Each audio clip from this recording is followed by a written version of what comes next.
Thank you for wonderful speech. இந்த ஐ மீன் ரெண்டு முக்கியமான விஷயத்த அவர் வந்து எடுத்து வச்சிருக்காரு. டிரான்ஸ்லேஷனுங்கிறது வந்து ஒரு சிங்கிள் பெர்செப்ஷன் கிடையாது. அதில் வந்து multiple perceptions, multiple needs, desires எல்லாமே அதில் இருக்குங்கிறது ஒன்று. ரெண்டாவது வந்து இந்த relation between language and meaning and இது ரெண்டுமே வந்து ரொம்ப ரொம்ப முக்கியமான விஷயம். நான் வந்து இந்த நான் ஃபிக்ஷன் டிரான்ஸ்லேட் பண்ணுறதுல வந்து ஒரு ஸ்டோரியிலேருந்து ஸ்டார்ட் பண்ணுறேன். ரொம்ப பர்சனல் ஸ்டோரி. ஃபஸ்ட்டு நான் தேட்டர்லேருந்து வந்ததுனால எனக்கு மேன்டோ பண்ணும்போது எனக்கு ஒன்றும் பிரச்சனையே இல்லை எனக்கு. ஏன்னா வந்து மேன்டோ வந்து என்னால் வந்து எமோஷ்னலாக ரிலேட் பண்ண முடிஞ்சது. ரெண்டாவது வந்து அதை வந்து நான் பேசிக்காக டெக்ஸ்ட்டை வந்து பெர்ஃபார்மேட்டிவாக பார்க்குறவன்.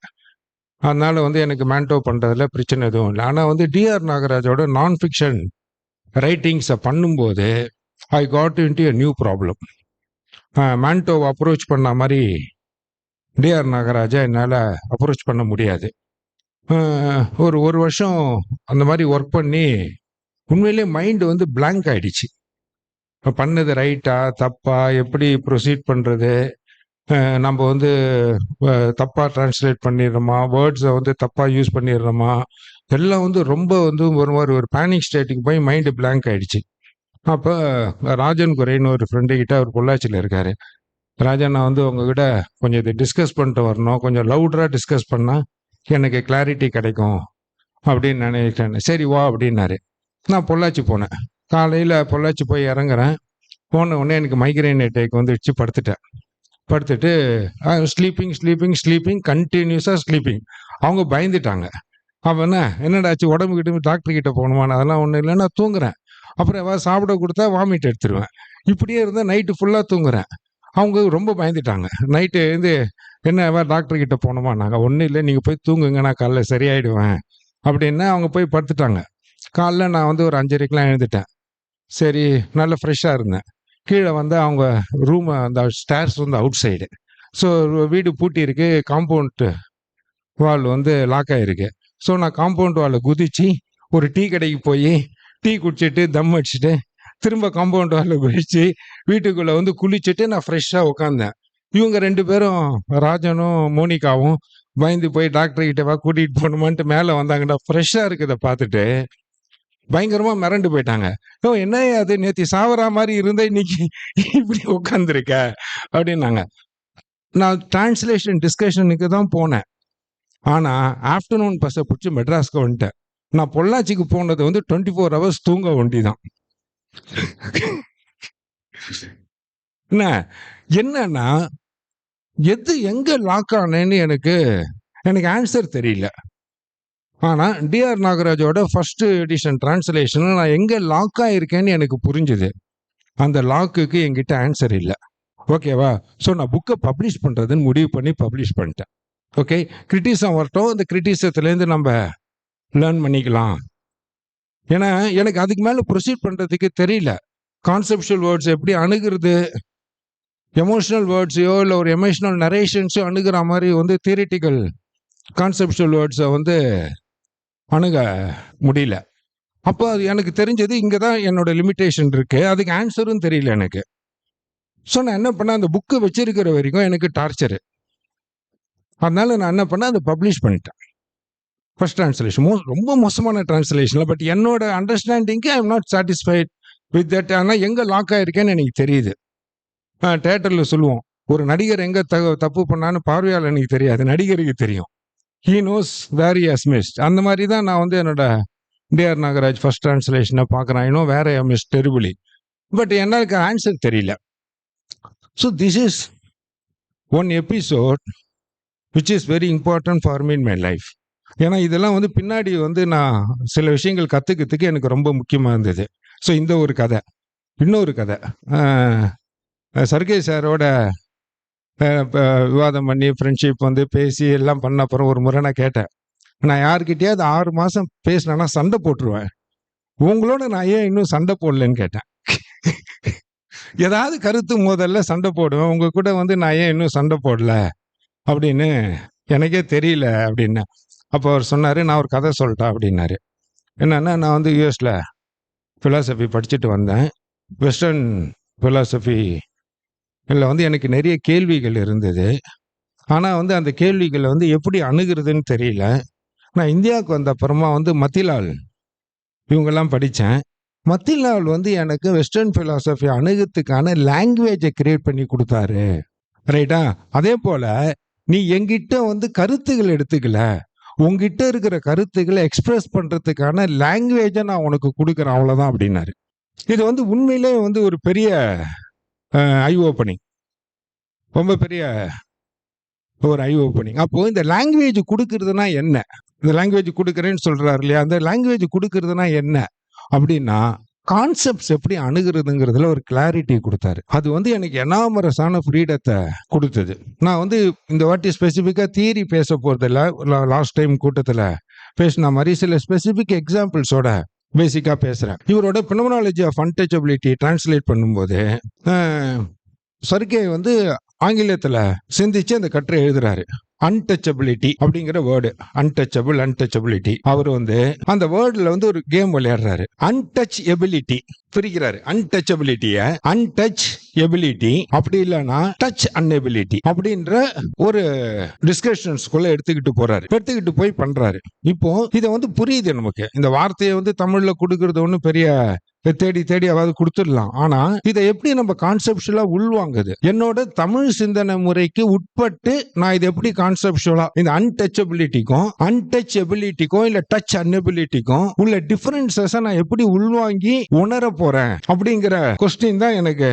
ஏன்னா நீங்க அது பாத்தீங்கன்னாக்கா அந்த பர்டிகுலர் கட்டுரையை வந்து நான் 3 முறை டிரான்ஸ்லேட் பண்ணிருப்பேன். 3 முறையும் பப்ளிஷ் ஆயிருக்கு. ஒவ்வொரு முறையிலயும் வந்து நீங்க சேஞ்சஸை பார்க்கலாம். ஏன்னா அதோட இன்ட்ராக்ட் பண்ணி என்னோட அண்டர்ஸ்டாண்டிங் போறதுனால அது சேஞ்சஸ் இருக்கு. அப்போ எனக்கு தமிழ்ல வந்து எங்க ஓப்பனிங் கிடைச்சதுன்னா, தீண்டாமை தீண்டப்படாதவர் அப்படின்னு 2 வார்த்தை இருக்கு. தீண்டாமை தீண்டப்படாதவர்.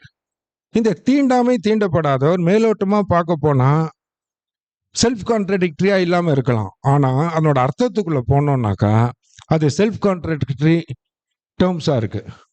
ஒரே ஆக்ட் ஆனா செல்ஃப் கான்ட்ரடிக்டரி டேர்ம்ஸா இருக்கு. தீண்டாமைங்கிறது அந்த ஐ விகுதியில வந்து செல்ஃபை குறிக்குது, சப்ஜெக்டை குறிக்குது. ஆனா தீண்டப்படாதவருங்கிறது வந்து ஆப்ஜெக்டை குறிக்குது. ஸோ இப்போ இந்த கான்ட்ரடிக்ஷன் வந்து எனக்கு வந்து ஒரு பாசிபிலிட்டியை வந்து எனக்கு கிரியேட் பண்ணி கொடுத்தது. அன்டச்சபிலிட்டியும் டச் அன்எபிலிட்டி இல்ல அன்டச்சபிலிட்டி இதை வந்து அண்டர்ஸ்டாண்ட் பண்றதுக்கு எனக்கு இந்த கான்ட்ரடிக்ஷன் வந்து ஒரு பெரிய ஒரு ஓப்பனிங்க கொடுத்தது. ஸோ இந்த கான்ட்ரடிக்ஷன் வழியா இந்த 2 டேர்ம்ஸுக்குள்ள இருக்கிற கான்ட்ரடிக்ஷன் வழியா நான் அணுகும் போது I fell that I am able to travel inside the concept. அது எனக்கு வந்து ரொம்ப ஒரு முக்கியமான எக்ஸ்பீரியன்ஸா பட்டது. ஸோ அதை பத்தி நான் ஏற்கனவே அந்த என்னோட கட்டுரை தொகுப்புலையும் எழுதியிருக்கேன். எப்படி இந்த different types of touches, different types of untouch, not touch, இதெல்லாம் வந்து எப்படி வந்து நம்ம அது ஒவ்வொன்றும் மீனிங்கை வந்து அது எப்படி உருவாக்குது அப்படிங்கிறது வந்து ஏற்கனவே எழுதிருங்க. ஸோ நான் அதை டீட்டெயிலாக போல. பட் அது எனக்கு என்னோட லெவலில் கான்செப்ட்ஸ் அணுகிறதுக்கு எனக்கு அது வந்து ரொம்ப முக்கியமான ஒரு டிராவலாக இருந்தது. அது வந்து சர்கே சாரோட வந்து இந்த லாங்குவேஜ் பற்றியான டிஸ்கஷன்ஸ் இதுதான் எனக்கு சாத்தியப்படுத்துச்சு. அதே போல் வந்து இன்னொரு இன்ட்ரெஸ்டிங்கான ஒரு எக்ஸாம்பிள் வந்து இதுவும் வந்து ஒரு கான்ட்ரடிக்ஷன் தான். தமிழில் ரொம்ப டிரான்ஸ்லேஷனில் வந்து ரொம்ப முக்கியமான ஒருத்தர், நான் பேர் சொல்ல ஏன்னா அவர் இறந்துட்டாரு, அவர் சொல்றது சரியில்லை. எம்எஸ்எஸ் பாண்டியனோட நேஷன் இம்பாசிபிள் அப்படிங்கிற கட்டுரையை நான் டிரான்ஸ்லேட் பண்ணேன். அந்த நேஷன் இம்பாசிபிள்ங்கிற கட்டுரைக்கு வந்து நான் கொடுத்த தலைப்பு வந்து சாத்தியம் இல்லாத தேசியம். ஓகேவா? அந்த அவர் வந்து இல்லை இது வந்து சாத்தியம் இல்லாத தேசம்னு இருக்கணும் அப்படின்னாரு. நேஷனுங்கிறதுக்கு வந்து நம்ம வந்து நம்ம பொதுவாக நேஷன் அப்படின்னா தேசம்னு பயன்படுத்துகிறோம். தேசியம் அப்படின்னாக்கா நம்ம நேஷனலிசம்னு பயன்படுத்துகிறோம். அதனால வந்து இவர் வந்து சாத்தியம் இல்லாத தேசம் தான் இருக்கணும், சாத்தியம் இல்லாத தேசியம் தப்பு அப்படின்னாரு. நான் என்ன சொன்னேன், தேசம்ங்கிறது வந்து ஒரு ஜியோகிராபிக்கல் புவியியல் ரீதியான வரையறை. ரைட்டா? இப்போ வந்து மகத தேசம்னு சொல்லுவோம், இல்லை வந்து இங்க சோழ நாடு சேர நாடு, அதுதான் ஒரு புவியியல் எல்லையை குறிக்குது. ஆனா இந்த தேசம் வந்து ஒரு தேசம் நெஸ், நேஷன் நெஸ் ஒன்னுத்த கொண்டு இருக்கிறத பத்தி தான் பாண்டியன் பேசுறாரு, எம்எஸ்எஸ் பாண்டியன் பேசுறாரு. ரைட்டா? திரும்ப திரும்ப வந்து இந்த ஒரு நேஷன்னஸ் இருக்குன்னு சொல்றாங்க. ஆனா லைஃப்லயும் அதுக்கு வரக்கூடிய எதிர்கருத்துகளையும் அது எப்படி இல்லைன்னு ப்ரூவ் பண்ணிக்கிட்டே இருக்கு அப்படிங்கறத எம்எஸ்எஸ் பாண்டியனோட நேஷன் இம்பாசிபிள் கட்டுற. அப்போ பாண்டியன் பேசுறது வந்து நேஷன்னஸ் பத்தி பேசுறாரு தவிர ஒரு ஜியோகிராபிக்கல் என்டிட்டியை பத்தி பேசல. ஓகேவா? ஸோ அப்போ வந்து அவர் இந்த நேஷன் சொல்றது வந்து இந்த பர்டிகுலர் ஜியோகிராபிக்குள்ள உன்னால ஒரு நேஷன்னஸ் கிரியேட் பண்ண முடியாது அப்படின்னு சொல்றாரு. ஓகேவா? அப்போ இந்த நேஷன்னஸ் தான் தேசியம். அப்போ இந்த நேஷனலிசம்ங்கிற வேர்டு தான் தேசியம் அப்படின்னு நம்ம இன்டர்பிரட் பண்ண வேண்டியது இல்லை. என்ன இந்த நேஷன்னஸையும் நம்ம தேசியமா இன்டர்பிரட் பண்ண முடியும், வைக்க முடியும். ஏன்னா வந்து தேசம் பத்தல, தேசம் வந்து ஜியோகிராபிக்கலா இருக்கு. நமக்கு அதுக்கு மேல ஏதோ ஒண்ணு தேவைப்படுது. ஓகேவா? ஸோ இது வந்து ஒரு பெரிய கிட்டத்தட்ட வந்து ஒரு 4 நாள் மெயில் கரஸ்பாண்டன்ஸ்ல ஓடிக்கிட்டே இருந்தது. தென் ஐ செட் தட் நீங்க வந்து ரொம்ப மரியாதைக்குரியவர், என்னை காட்டிலும் வயசானவர், உங்களுக்கு சோஷியல் சயின்ஸ்ல அறிமுகம் இல்லைன்ட்டு என்னால் அதுக்கு மேல அந்த டிஸ்கஷன்ஸை கண்டினியூ பண்ண முடியல. ஓகே, இன்னும் ஒரு முக்கியமான எக்ஸாம்பிள் வந்து ஆண்டாலஜி. இந்த ஆண்டாலஜிங்கிற வார்த்தை தமிழ்ல எப்படி கொடுக்கறது? இப்போ இந்த ஆண்டாலஜிக்கு வந்து நம்ம சில நண்பர்கள் எல்லாம் பயன்படுத்துறது வந்து தோற்றவெளி சார்ந்த அப்படின்னு மாதிரி ஒரு ஃபஸ்ஸியா யூஸ் பண்ணிக்கிட்டு இருந்தோம்.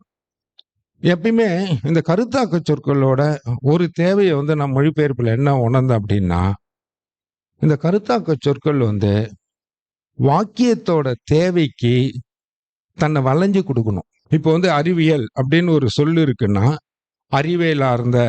அறிவியல் ரீதியாக அப்ப வந்து வாக்கியத்தோட தேவைக்கு ஏத்தா போல இந்த ஒரு கருத்தாக்க சொல் வந்து தன்னை வளைஞ்சு கொடுக்கணும். அப்பதான் வந்து இல்லைன்னா என்ன ஆகும்னா, இந்த ரிஜிட்டான வார்த்தைக்கு ஏத்த மாதிரி நம்ம வாக்கியத்தை அமைக்கும் போது அது வந்து சிக்கல் ஆயிடுது. இந்த சிக்கலை வந்து நான் வந்து டிஆர் நாகராஜ் ஃபர்ஸ்ட் டிரான்ஸ்லேஷன்ல ஃபேஸ் பண்ணேன். அதுதான் எனக்கு நான் கத்துக்கிட்ட பாடம். அப்போ வந்து இந்த கருத்தாக்க சொற்கள் வந்து வாக்கியத்தோட தேவைக்கான ஃபிளெக்சிபிலிட்டியை கொண்டு இருக்கணும், வளைஞ்சு கொடுக்க. இந்த வந்து தோற்றவெளி சார்ந்த அப்படின்லாம் பயன்படுத்தினா அதுல அந்த ஃபிளெக்சிபிலிட்டி இல்லை. ரைட்டா? அதுக்கப்புறமா வந்து தஞ்சாவூர் டிக்ஷனரியில வந்து ஆண்டாலஜிக்கு வந்து உள்ளமையல்னு போட்டிருந்தாங்க. நல்ல வார்த்தை, அது வந்து ஃபிளெக்சிபிளான வார்த்தை, அதை வந்து சென்டென்ஸுக்கு ஏற்றா போல வளைஞ்சு கொடுக்கக்கூடிய தன்மை கொண்டது. ஆனா அதுல வந்து ஒரு சிக்கல் ஒன்று கிரியேட் ஆகுது. என்ன அப்படின்னா, what is the difference between being and exist? இப்போ உள்ளது, உள்ளமை இதெல்லாம் வந்து நம்ம எக்ஸிஸ்டுக்கு யூஸ் பண்றோம். ரைட்டா?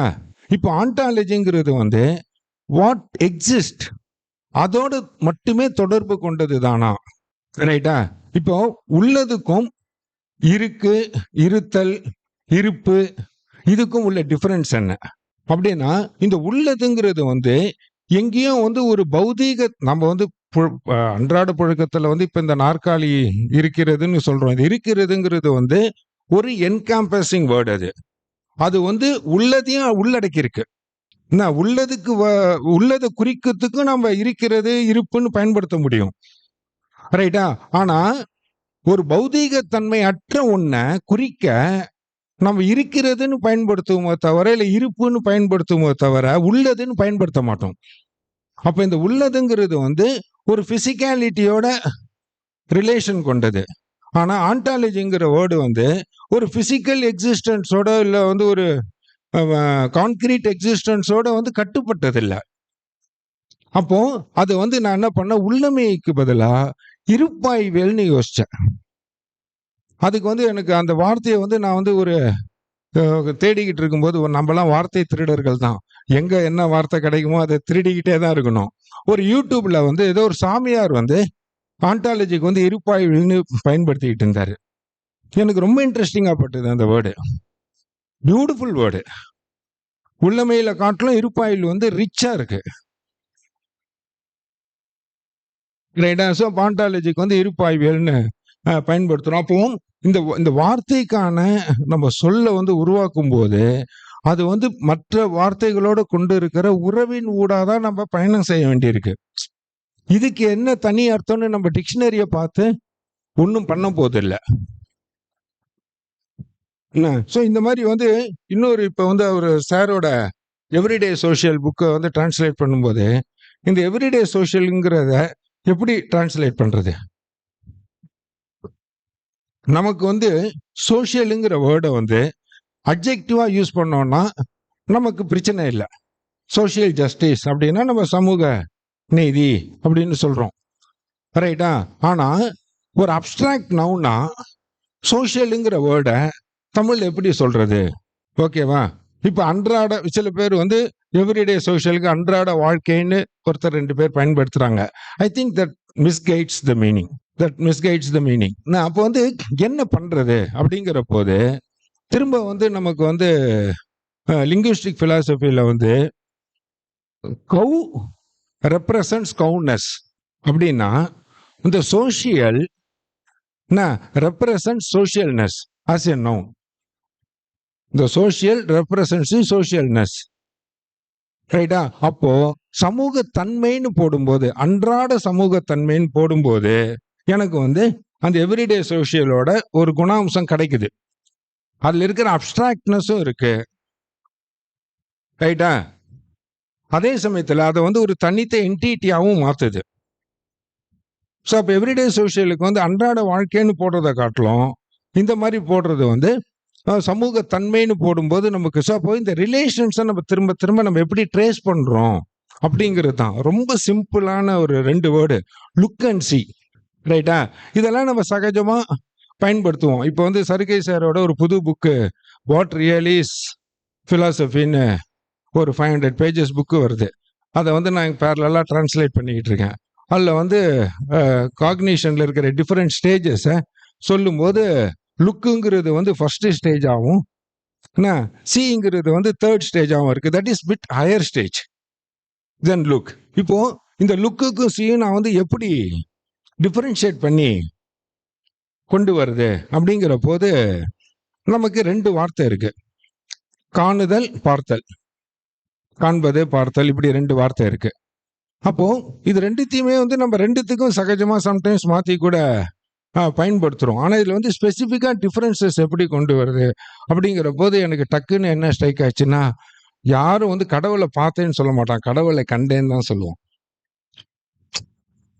நம்மளோட லிங்குவிஸ்டிக்ஸ்ல நம்ம கடவுளை கண்டேன்னு தான் சொல்லுவானே தவிர ஆனா நண்பனை பார்த்தேன்னுவோம். அப்போ இந்த பார்க்கறதுல வந்து you have got lot of details. அவனோட ஹைட்டு, உயரம், பேச்சு, அவனோட பேசுனது, ஏதோ எல்லாம் டீடைல்ஸ்லாம் இருக்கு பார்த்தேன்னு சொல்றதுல. இந்த கண்டேன்னு சொன்னதுல போது வந்து ஒரு பிரமிப்பும் ஒரு அவுட்லைன் ஒண்டி தான் கிடைக்குது. அப்போ லுக்குங்கிறது வந்து பிட் அன்டீடைல்டிங் சீயிங்காகவும் சீயிங்கிறது வந்து டீடைல்டு சீயிங்காகவும் இருக்கு.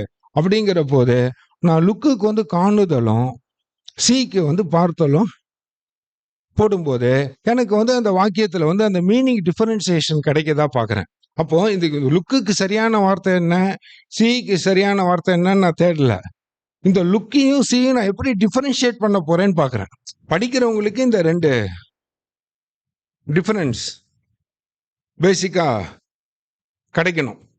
நான் வேற ஒரு புத்தகம் எழுதும்போது அங்க வந்து லுக்கையும் சியும் நான் டிஃபரன்ஷியேட் பண்ண வேண்டாத இடத்துல நான் எது வேணாலும் பயன்படுத்தலாம், பெரிய பிரச்சனை இல்லை, ரைட்டா? அப்போ வந்து இந்த கான்டெக்ட்ல இந்த 2 வார்த்தையும் வந்து பிரிச்சு பார்க்க வேண்டி இருக்கிறதுனால நான் கன்சிஸ்டண்டா இந்த 2 வார்த்தைகளையும் நான் தனித்து காட்ட வேண்டி இருக்கு. ஓகே, அப்புறம் வந்து இன்னொரு முக்கியமான விஷயம் வந்து இது வாட் யூ கால்டு, இவரோட புக்கிலேயே இஸ், ஆங்கிலத்தில் இருக்கிற இஸ்ங்கிற வேர்டு, பிங்கிற வேர்டு, இதை ரெண்டுத்தையும் இந்த 2 வேர்டுக்கு பின்னாடி இருக்கிற பிலோசாபிக்கல் மீனிங்ஸ் என்னன்னு அவர் இங்கிலீஷ்ல வந்து கிட்டத்தட்ட ஒரு 7-8 பக்கத்துக்கு சௌகரியமா எழுதிட்டாரு, ரைட்டா? நமக்கு தமிழ்ல இது 2மே கிடையாது. என்ன, இது நமக்கு இஸ்ன்ற தனி வேர்டு கிடையாது, பின்னு தனி வேர்டு கொடுக்கவே முடியாது. அப்ப என்ன பண்ண போறோம்? ஆனா அது 2த்தையும் வந்து ஸ்பெசிபிக்கா டிஸ்கஸ் பண்றாங்க அதை பத்தி, ரைட்டா? ஸோ எனக்கு வந்து ஒரு சிம்பிள் ஆப்ஷன் வந்து இஸ்ஸை வந்து இஸ்ஸாவும் பியாவும் போட்டுருது. இது வந்து ஒரு ஆப்ஷன் ஒன்று இருக்கு. ஆனா அது வந்து நம்மளோட லாங்குவேஜுக்குள்ள நம்ம புழக்கத்துல இருக்கிற ஏதோ ஒரு விஷயத்த வந்து அது வந்து கொண்டு வந்து வைக்காதுன்னு தோணுச்சு எனக்கு. அப்ப இந்த டிரான்ஸ்லேஷன் நான் என்ன பண்ணேன்னா, இந்த 2 வேர்டையும் மேத்தமேட்டிக்கல் சிம்பல்ஸா பார்த்தேன். இஸ்ஸையும் பியும் நான் வந்து மேத்தமேட்டிக்கல் சிம்பலா பார்த்தேனே தவிர, லாங்குவேஜா பார்க்கல. அப்ப என்ன பண்ணேன்னா, இஸ்ஸுக்கு வந்து ஐஃபன் இரு ஐஃபன்னு போட்டேன். இருக்கிறது, இருக்கிறான், இருக்கிறாள், இருக்கிறார். இந்த இஸ்ங்கிறது வந்து அந்த இரு தன்மையை குறிக்குது. ரைட்டா? சோ அப்போ வந்து இரு ஐஃபன் போட்டேன். பிங்கிறது வந்து டு பி, நான் டாக்டர் ஆக வேண்டும், நான் எம்எல்ஏ ஆக வேண்டும், I want to be an MLA, I want to be doctor அப்படிங்கிற போது ஐஃபன் ஆகுன்னு போட்டேன். இஸ்ஸுக்கு வந்து இரு ஐஃபன், பிக்கு வந்து ஐஃபன் ஆகுன்னு போட்டேன். இது வந்து ரீப்ளேஸ்மெண்ட் இல்லை, என்ன, அந்த ஒரு அந்நியத்தன்மையை தக்க வச்சுக்கிறேன், அந்த ஒரு டிஸ்டன்ஸை வந்து தக்க வச்சுக்கிறேன். என்ன, இது எல்லாமே சிங்கிள் கோட்ஸ்ல தான் வரும்னு வச்சுக்கோங்க. ரைட்டா? ஸோ அப்போ வந்து இந்த இடத்துல வந்து நம்ம வந்து டிரான்ஸ்லேஷனுங்கிறத வந்து நேரடியா வந்து ஒரு விதமான ஒரு மேத்தமேட்டிக்கல் டிரான்ஸ்லேஷனாக தான் அதை பண்ண வேண்டியிருக்கு. இன்னும் சில முக்கியமான விஷயங்கள் சொல்லணும் அப்படின்னாக்கா, இந்த இவர் மதிப்பிற்குரிய டாக்டர் ஆயி கவுண்டர் பள்ளியிலேருந்து வந்திருக்காரு. அவங்க டீச்சர் கிட்ட வந்து கிட்டத்தட்ட வந்து ஒரு மணி நேரம் வந்து ஒரு சின்ன வார்த்தைக்கு விவாதம் நடந்தது. நீங்களும் அதுல இருந்தீங்கன்னு நினைக்கிறேன். பட்டறிவு என்ன, எக்ஸ்பீரியன்ஸுக்கு என்ன வார்த்தை போடுறதுன்னு கேட்டாங்க. ரைட்டா? நான் வந்து அனுபவம் அப்படின்னு சொன்னேன். இல்ல, அனுபவங்கிறது தமிழ் வேர்டு இல்ல, தமிழ்ல சொல்லுங்க அப்படின்னாரு. நான் சொன்னேன், அனுபவத்தை தனியா குறிக்கிறதுக்கு எனக்கு டக்குன்னு தமிழ் வார்த்தை எதுவும் தெரியல, எனக்கு என்ன போடுறது தெரியல அப்படின்னேன். அப்போ அவங்க வந்து சொன்னாங்க, பட்டறிவு போடலான்னாங்க. இந்த பட்டறிவுங்கிறது வந்து அனுபவத்தை குறிக்குதா? இதுதான் டிஸ்கஷன் ஓடிச்சு. இப்போ நம்ம அனுபவம் எல்லாமே நமக்கு அறிவாறுது இல்லை. ரைட்டா? பட்ட அறிவுங்கிறது வந்து அனுபவத்தின் ஊடாக பெறப்பட்ட அறிவை குறிக்குது. ரைட்டா? அறிவு ஆகாத அனுபவத்தை என்ன பண்ண போறோம் இல்லையா? அப்ப நான் என்ன சொன்னேன், பட்டறிவுங்கிறது வந்து நெக்ஸ்ட் ஸ்டேஜை குறிக்குது. இப்போ வந்து நம்ம குடும்பத்துல சொல்லுவாங்க, டே அவனுக்கு பட்டாதான்டா தெரியும்னுவாங்க. ஆனா அந்த பட்டாதாங்கிறதுல அறிவு கிடையாது. அவன் பட்டாதான் அவனுக்கு புத்தி வரும் அப்படின்னுவாங்க. அந்த இடத்துல அவன் அனுபவம் பெற்றாதான் அவனுக்கு புத்தி வருங்கிறது அர்த்தம். ஆனா நம்ம வந்து இங்க பட்டான்னு அப்படியே ராவா வந்து யூஸ் பண்ண முடியாது. அப்ப நான் என்ன சொன்னேன், நமக்கு கம்யூனிகேட் ஆனோம்னா நம்ம வந்து அனுபவங்கிற வேர்டு தான் போகணும். இந்த டிஃபரன்சியேஷன் ரொம்ப முக்கியம். ஏன்னா அவங்க டிரான்ஸ்லேட் பண்ற தலைப்பு வந்து எக்ஸ்பீரியன்ஸ் அண்ட் டீச்சிங் வேணுமோ, எக்ஸ்பீரியன்ஸ் அண்ட் லேர்னிங். ரைட்டா? இப்போ இந்த எக்ஸ்பீரியன்ஸ் அண்ட் லேர்னிங் வந்து நீங்க பட்டறிவு போட்டீங்கன்னா அது ஒத்த தலைப்பு ஆயிடும். பட்டறிவு தான் தலைப்பு. ஆனா அது ரெண்டுத்துக்குள்ள இருக்கிற டயலெக்டிக்கல் ரிலேஷன் இருக்குல்ல, அந்த கட்டுரை வந்து அந்த டயலெக்டிக்கல் ரிலேஷனை தான் பேசுது பிட்வீன் எக்ஸ்பீரியன்ஸ் அண்ட் லேர்னிங். நீங்க பட்டறிவு போட்டீங்கன்னாக்கா அது வந்து சிங்கிள் யூனிஃபைடு கான்செப்டா மாறிடுது. ரைட்டா? அப்ப நான் என்ன சொன்னேன், அனுபவம் இல்ல, அனுபவமும் அறிவும், அறிவும் கற்றல் தானே, அனுபவம் அறிவு, இப்படிதான் நாங்க பேசிக்கிட்டு இருந்தோம். எதுக்கு சொல்றோம்னா, திரும்ப திரும்ப நமக்கு ஒண்ணு என்ன புரியுது அப்படின்னா, நம்ம வந்து இந்த கான்செப்ட்ஸ் வந்து சார் சொன்ன மாதிரி அது என்ன அர்த்தத்தை கொண்டு இருக்குங்கிறத காட்டிலும் அது பிற அர்த்தங்கள்ல இருந்து தன்னை எப்படி வேறுபடுத்திக்குதுன்னு பார்க்க வேண்டியிருக்கு. என்ன, ஏன்னா நம்ம அந்த வேறுபாட்டை வச்சுதான் டிஸ்கஸ் பண்றோம். நான் வந்து முன்னாடி செமினார்ல பேசினது சொல்லலாம், திங்க் அண்ட் ஆப்ஜெக்ட். இது வந்து டிஆர் நாகராஜ் எல்லாம் பண்ணும்போது எனக்கு மண்டை காஞ்சிச்சு. இப்ப தனித்தனியா வந்தா பிரச்சனை கிடையாது. ஒரே சென்டென்ஸ்ல வந்து திங்க் அண்ட் ஆப்ஜெக்ட்னு வந்தா என்ன பண்றது?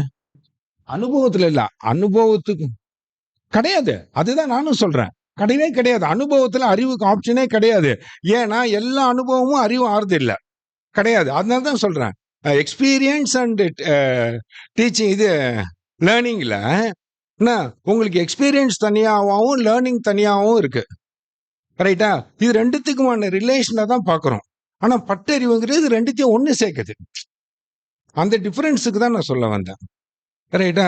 ஸோ இப்போ இந்த திங்ஸ் அண்ட் ஆப்ஜெக்ட் இதெல்லாம் வந்து சின்ன சின்ன விஷயங்கள், ஆனா வந்து பெரிய மண்டை காஞ்சி போற விஷயங்கள். இது வந்து நம்ம வந்து விசுவாசமா இருக்கோங்கிறதுலாம் இல்லை டிரான்ஸ்லேட்டருக்கு. ஏன் வந்து திங்க் அண்ட் ஆப்ஜெக்ட்னு போடுறாங்க அப்படின்னு. அப்போ வந்து ஒரு முறை சர்க்கஸ் சாருக்கு தான் ஃபோன் பண்ணி, சார் திரும்ப இதில் மண்டை காயிற விஷயம் சார் இது என்ன. அவர் ரொம்ப சிம்பிளா சொன்னாரு, திங்குங்கிறது ஐடென்டிட்டி இல்லாதது, ஆப்ஜெக்ட்ங்கிறது ஐடென்டிட்டி கொண்டது. இப்போ வந்து ஒரு பேனாவை ஆப்ஜெக்ட்னு சொல்லுவோம், ரைட்டா? நான் அந்த பேனாவை எடுத்துக்கிட்டு வா அப்படின்னா, அந்த ஸ்பெசிபிக் ஐடென்டிட்டியை சொல்லி நான் அந்த ஆப்ஜெக்ட் எடுத்துக்கிட்டு வான்னு சொல்றேன். அதை எடுத்துக்கிட்டு வான்னா எதை? அதுக்கு ஐடென்டிட்டி கிடையாது. ஓகேவா? ஸோ அப்போ திங்குங்கிறது வந்து ஐடென்டிட்டி இல்லாதது, ஆப்ஜெக்ட்ங்கிறது ஐடென்டிட்டி கொண்டது. இது இந்த அண்டர்ஸ்டாண்டிங் போதும். இதுக்கப்புறம் நம்ம அதை எப்படி டிரான்ஸ்லேட் பண்றோங்கிறது வந்து அந்த சென்டென்ஸோட ஸ்ட்ரக்சர் தீர்மானிக்கும். நம்ம அர்த்தத்துக்குள்ள போய் சிக்கிக்க வேண்டாம். இந்த அண்டர்ஸ்டாண்டிங் வந்துடுச்சுன்னா வாக்கியத்தை வந்து எப்படி டிரான்ஸ்லேட் பண்ண போறோங்கிறது அது தீர்மானிச்சு பியூட்டிஃபுல்லா வரும். அது ரொம்ப ஒரு இன்ட்ரெஸ்டிங்கான விஷயம். ரெண்டாவது, இன்னொரு இம்பார்ட்டன்ட், இந்த வேர்ட்ஸ்க்குள்ள இருக்கிற விளையாட்டுக்கு தானே இப்ப நான் பேசுறேன். அசோகா வந்து டிரான்ஸ்லேட் பண்ணிக்கிட்டு இருக்கும்போது ஸ்ட்ரைவ்னு ஒரு வேர்டு அவரோட கல்வெட்டுல திரும்ப திரும்ப திரும்ப வருது. என்ன இந்த ஆலிவெல்லும் இந்த ஸ்ட்ரைவுங்கிற வேர்டை திரும்ப திரும்ப யூஸ் பண்றா. ஸ்ட்ரைவ்னா நம்ம என்ன முயற்சி, கடும் முயற்சி, தீவிர முயற்சி, இப்படிலாம் பயன்படலாம். ஆனா அசோகம் வந்து எதுக்கு ஸ்ட்ரைவ் பண்ண சொல்றான்னா, தர்மத்துக்கு, எக்காலத்துக்குமான தர்மத்துக்கு நம்ம ஸ்ட்ரைவ் பண்ணணுங்கிறோம். அந்த இடத்துல நான் முயற்சின்னு போட்டா அது வந்து எங்கேயோ நேரோவா ஃபீல் பண்ணேன். முயற்சிங்கிறது வந்து நம்ம ஏதோ ஒன்றத்தை அடையறதுக்கான ஒரு எத்தனமாகவும் ஆக்டாகவும் அதை அடைய விருப்பப்படுறதாகவும் இருக்கு. ஆனா இந்த தர்மத்துக்கான ஸ்ட்ரைவுங்கிறது வந்து ஊழி காலம் வரை தொடர்ந்து ஸ்ட்ரைவ் பண்ணணும், ரைட்டா? அது ஒரு முயற்சி இல்லை. முயற்சிக்கு வந்து ஒரு எண்ட் பாயிண்ட் இருக்கிற ஃபீல் கிடைக்குது. ஆனா இந்த தர்மத்தை ஸ்ட்ரைவ் பண்றதுக்கு எண்ட் பாயிண்ட் கிடையாது. அது வந்து இந்த சூரியனும் சந்திரனும் இருக்கிற வரைக்கும் நம்ம என் பேர பிள்ளைகள் ஸ்ட்ரைவ் பண்ணணுங்கிறோம். அப்ப நான் என்ன பண்ணேன், எது வார்த்தை போட்டாலும் எங்கேயோ அசோகனை ரொம்ப மட்டுப்படுத்துற மாதிரியே எனக்கு பட்டுச்சு. அப்பதான் டக்குன்னு தேடும்போது அரும்பாடுபடுதல்னு வந்தது. தர்மத்துக்கு அரும்பாடுபட வேண்டும் அப்படின்னு வரும்போது அது எக்காலத்துக்குமானதா இருக்கு. அதுல முடிவு இல்லை, முயற்சியில் இருக்கிற ஒரு எண்ட் பாயிண்ட் வந்து இல்லை. ஓகேவா? ஸோ அப்போ இந்த எக்ஸ்பீரியன்சஸ்ல இருந்தெல்லாம் வந்து நான் பேசிக்கா என்ன கத்துக்கிட்டேன் அப்படின்னாக்கா, கான்செப்டுவல் வேர்ட்ஸ் வந்து சர்க்கே வந்து ஒரு பியூட்டிஃபுல்லா காலைல ஒரு விஷயம் சொன்னாரு. இந்த ஆப்ஜெக்ட் ட்ரீ இல்ல object apple is outside the word apple. ஓகேவா? அதுதான் டிரான்ஸ்லேஷனை அலோவ் பண்ணுதுன்னு சொன்னாரு. என்ன இந்த வார்த்தை வந்து ஆப்பிள்ங்கிற ஒரு ஆப்ஜெக்ட் வந்து இல்ல ட்ரீங்கிற ஒரு ஆப்ஜெக்ட் வந்து ட்ரீ ஆப்ஜெக்ட்ங்கிற வேர்டுக்கு வெளியில இருக்கு. அதுக்கு இது கட்டுப்பட்டது இல்லை, நாம தான் கட்டுப்பட்டதா நினைக்கிறோம், ரைட்டா? அப்போ அந்த வெளியில இருக்கிற தன்மையினாலதான் டிரான்ஸ்லேஷன்ங்கிறதே பாசிபிள். இந்த வேர்டு தான் ஒரு பொருளை வந்து கட்டுப்படுத்துதுன்னா டிரான்ஸ்லேஷன் சாத்தியமானு நமக்கு தெரியல. இப்போ வந்து உதாரணத்துக்கு என்ன இல்ல வெலாசிட்டி இல்ல மாஸ், இதுக்கு நம்ம வந்து ஈக்குவலண்ட் தமிழ் வேர்ட்ஸை வைக்கலாம். திசை வேகம், நிறை, என்ன இதெல்லாம் நம்ம வைக்கலாம். ஆனா அதுக்கு உயிர் ஊட்ட முடியுமா? ஃபோர்ஸ் வந்து ஒரு ஆண்டாலஜிக்கலி அப்படின்னு வந்து ஆண்டாலஜி வளைஞ்சு கொடுக்குது இல்ல, சயின்டிபிக்கலி அப்படிங்கிறது வந்து வளைஞ்சு கொடுக்குது இல்ல, அப்போல வந்து மாசிபிக்கலி, வெலாசிட்டிக்கலி, வெலாசிட்டினஸ், இப்படிலாம் வந்து சயின்ஸ் கான்செப்ட்ஸ் வந்து வளைஞ்சு கொடுக்குமா? வளைஞ்சு கொடுக்காது. ஏன்னா அதனோட அடிப்படை தன்மையிலேயே அது வந்து ஒரு மேத்தமேட்டிக்கல் தன்மையை கொண்டு இருக்கு. ஆனா சோசியல் சயின்ஸ் இல்ல வந்து நான் சயின்டிபிக் கான்செப்ட்ஸ் எல்லாமே ஹியூமன் எக்ஸிஸ்டன்ஸோடையும் ஹியூமன் காக்னிஷன் எக்ஸ்பீரியன்ஸோட தொடர்பு கொண்டதுனால நம்ம வந்து அதை டிரான்ஸ்லேட் பண்றதுக்கு, அந்த வேர்டோட அர்த்த பரப்புக்குள்ள டிராவல் பண்றதுக்கு, பிற வார்த்தைகளோட அதோட தொடர்புடைய பிற வார்த்தைகளோட அர்த்த பரப்புல இருந்து வேறுபடுத்தி பார்க்கும்போது நமக்கு அந்த வேர்டு வந்து உயிரூட்டமா வரும். அப்பதான் சர்க்கே சொல்ற மாதிரி இல்லாததை பார்க்கறது, ரைட்டா? ஸோ அந்த ரிலேஷன்ஸ் தான் வந்து எனக்கு ரொம்ப ரொம்ப முக்கியமா பட்டது. அப்போல சில இதெல்லாம் வந்து எப்படி ரிசால்வ் பண்றதுன்னு தெரியாத சில இது இருக்கு. இப்போ வந்து உதாரணத்துக்கு கன்சர்வேட்டிவ், கன்சர்வேஷன். நாம் வந்து கன்சர்வேட்டிவ் வந்து பழமைவாதின்னு பயன்படுத்துறோம். ஆனா பிசிக்ஸ்ல வந்து கன்சர்வேஷனுக்கு வந்து ஆற்றல் மாறாங்கிறோம். கன்சர்வேட்டிவ்ங்கிறவன் உண்மையிலே பழமைவாதியா? பழமைவாதி தான் குறிக்க முடியுமா? கன்சர்வேட்டிவ்ங்கிறவன் சமூகத்துல என்ன இருக்கோ அதை காப்பாற்ற முயற்சி பண்றவன், இருக்கிறத காப்பாற்ற முயற்சி பண்றவன், அவன் தான் கன்சர்வேட்டிவ். ரைட்டா? அவன் பழச கொண்டவன் இல்ல. இதுக்கு வந்து நம்ம என்ன பண்ண போறோம்? இந்த கன்சர்வேட்டிவ்ங்கிறது is one who conserves is conservative. Okay, very good. இப்ப பழமைவாதின்னு எடுத்துக்கிட்டா, ஒருத்தன் எப்ப பழமைவாதின்னாக்கா, ஒருத்தன் வந்து கான்டெம்பரரி நீடுக்கு தன்னை மாத்திக்காதவனை தான் பழமைவாதின்னுவோம். கன்சர்வேட்டிங்கிறவன் பழமைவாத கூறுகளை இப்ப இருக்கிற தேவைக்கு ஏத்தா போல மாத்திட்டான். இந்த டிஃபரன்ஸ் இருக்குல்ல, ரைட்டா? ஸோ இதுக்கு வந்து எனக்கு என்ன ஆன்சர் தெரியல, என்ன வார்த்தை போடுறதுன்னு. பிசிக்ஸ்ல வந்து ஆற்றல் மாறா போடுறோம். நம்ம ஆற்றல் மாறாதவர்கள்னு போட முடியாது கன்சர்வேட்டிவ்ஸ்க்கு. அது உங்களுக்கு எனக்கு 60 வயசு ஆயிடுச்சுப்பா, நீ சொல்லலாம், நான் சொல்ல முடியாது. ஓகேவா? அதே போல இன்னொரு லாஸ்ட் ஒரு சுவாரஸ்யமான எக்ஸாம்பிளோட முடிச்சிடுறேன். இப்போ நான் அப்படின்னு ஒரு வேர்டு இருக்குல்ல, நான்னு ஒரு வேர்டு இருக்கு இல்லையா? இந்த வேர்டு வந்து நான் 5 வயசுல பயன்படுத்தின போது என்ன அர்த்தத்துல பயன்படுத்தினோம், அதே அர்த்தத்துல தான் இன்னைக்கும் நான் பயன்படுத்துறேன். ஓகேவா? ஒரு ஆண் வந்து எப்படி பயன்படுத்துறானோ நானுங்கிற சொல்ல, அப்படிதான் ஒரு பெண்ணும் பயன்படுத்துறாங்க. ஒரு பணக்காரர் எப்படி பயன்படுத்துறாரோ அப்படிதான் ஒரு ஏழையும் பயன்படுத்துறா போல. இந்த நானுங்கிறது வந்து ஒரு ஒத்த தன்மை கொண்டதா இருக்கு. என்ன, ஜப்பான்ல ரொம்ப சுவாரஸ்யமான ஒரு லிங்குவிஸ்டிக் பாசிபிலிட்டி இருக்குங்கிறாங்க. இந்த நானுங்கிறத குறிக்கிறதுக்கு அவங்களுக்கு பல வார்த்தைகள் இருக்கும். ரைட்டா? நான் சின்ன பையனா இருக்கும்போது நானும் குறிக்கிறதுக்கு வேற வார்த்தையும், நான் வயசான அப்புறமா என்ன நானும் குறிக்கிறதுக்கு வேற வார்த்தையும், நான் ஆணா இருக்கும்போது நானும் குறிக்கிறதுக்கு வேற வார்த்தையும், பெண்ணா இருக்கிறதுக்கு போது நானும் குறிக்க வேற வார்த்தையும் இருக்கும். இப்படிதான் வந்து ஜப்பான் இலக்கியம் படைக்கப்படுது, இந்த நான் சொற்களை வச்சு. இது இங்கிலீஷ்ல தமிழ்ல நம்ம டிரான்ஸ்லேட் பண்ணா என்ன பண்ணுவோம்? பண்ண முடியாதுன்னு இல்ல. ஆனா அதை அப்படியே கொண்டு வந்து கொடுக்கறதுக்கு நம்ம கிட்ட ஆப்ஷன் கிடையாது. ரைட்டா? இப்ப இங்கிலீஷ்ல வந்து வந்திருக்கு. அப்போ வந்து அவங்க என்ன பண்றாங்க அப்படின்னாக்கா, ஆடியன்ஸ் வந்து போற போக்குல புரிஞ்சுப்பாங்க அப்படிங்கிற அசம்ஷன்ல தான் அவங்க டிரான்ஸ்லேட் பண்றாங்க. ஆனா ஒரு ஜாப்பனீஸ் ரீடர் வந்து ஜப்பான்ல படிக்கும்போது ஃபர்ஸ்ட் சென்டென்ஸ்லயே அதனோட மீனிங் எடுத்துருவோம், யார் பேசுதுன்ட்டு. ஆனா நாம வந்து ஒரு ஆங்கிலத்துல படிக்கும்போது அரை பக்கமோ, கால் பக்கமோ, முக்கா பக்கமோ வெயிட் பண்ணணும், இது யார் பேசுறாங்கன்னு புரிஞ்சுக்கிறதுக்கு. ரைட்டா? இப்ப தமிழ்ல வந்து நம்ம வந்து பண்ணும்போது ஒரு பாசிபிலிட்டி வந்து இன் விகுதியும் இர் விகுதியும் போட்டு டிஃபரன்ஷியேட் ஓரளவுக்கு பண்ணலாம். இல்ல இல்ல இல்ல, அதான் நான் ஆங்கிலத்துல சொல்லிட்டு தமிழ்ல நம்ம வேறுபடுத்த முடியும் இந்த மாதிரிங்கிறேன். அது விட்டுருங்க. நான் ஜப்பான்ல இருந்து இந்த நானுக்கு தமிழ்ல ஒண்ணுதான், அதுல டிஃபரன்ஸ் கிடையாது. இந்த நானுக்கு நான் சொல்றேன், இந்த நானுங்கிற ஒரு வார்த்தைய நான் அப்படிங்கிற வார்த்தைய ஜப்பான்ல இருக்கிற மல்டிபிள் வேர்ட்ஸுக்கும் நமக்கு இருக்கிற ஒரு சிங்கிள் வேர்டுக்கும் உள்ள டிஃபரன்ஸ் ஒண்டி தான் பேசுறேன். என்ன, ஸோ இப்போ இங்கிலீஷ்ல வந்து ஹீ ஷீன்னு இருக்குன்னா நம்ம இரு விகுதி போட போறோமா இன்னும் விகுதி போட போறோமாங்கிறது இன்டர்பிரேஷன், ஒன்றும் பண்ண முடியாது. இப்போ வந்து நான் அவரோட சர்க்கை சாரோட நாடகத்தை டிரான்ஸ்லேட் பண்ணும்போது ஆடிக்கும் ராமானுஜனுக்கும் டைலாக், அவங்க 2 பேர் பேசுறது தான் மேஜர் பிளே. சில போர்ஷன் வந்து குடும்பத்தில் இருக்கும். அப்போ நான் என்ன பண்ணேன், ஆடி வந்து ராமானுஜத்தை கூப்பிடும் போது இன்விகுதியில கூப்பிடுவோம்.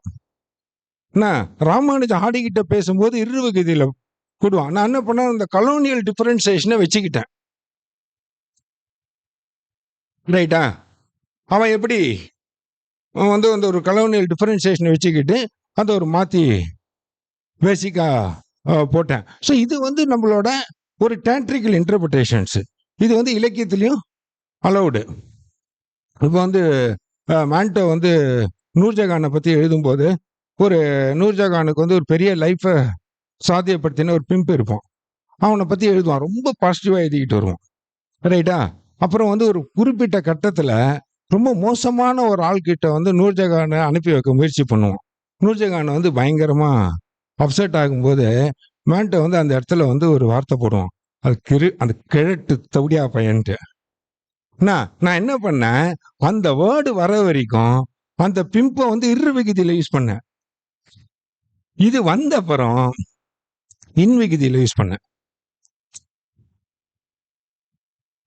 இந்த இடத்துல வந்து ஒரு பெர்ஃபார்மேட்டிவ் டிரான்ஸ்லேஷன். அதே போல இஸ்மே சுக்தாய் வந்து மாண்டோ பத்தி எழுதிருக்கும் போது என் நண்பன் என் விரோதி என்னன்னா, 2 பேரும் பயங்கரமா சண்டை போடுவாங்க.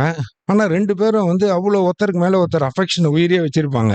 இது 2மே இஸ்மாயில் சுக்தாய் இது மண்டோட கட்டுரையில வரும். பியூட்டிஃபுல்லா வரும். இப்ப இதுக்கு டிரான்ஸ்லேட் பண்ணும்போது என்ன பிரச்சனை வந்ததுன்னா, இவங்க 2 பேரும் வந்து நீன்னு போட்டுக்கிட்டா, சண்டை போடுற இடத்தெல்லாம் அசிங்கமா இருக்கு. என்ன நீங்கன்னு போட்டா, நெருக்கமா இருக்கிற இடத்தெல்லாம் அசிங்கமா இருக்கு.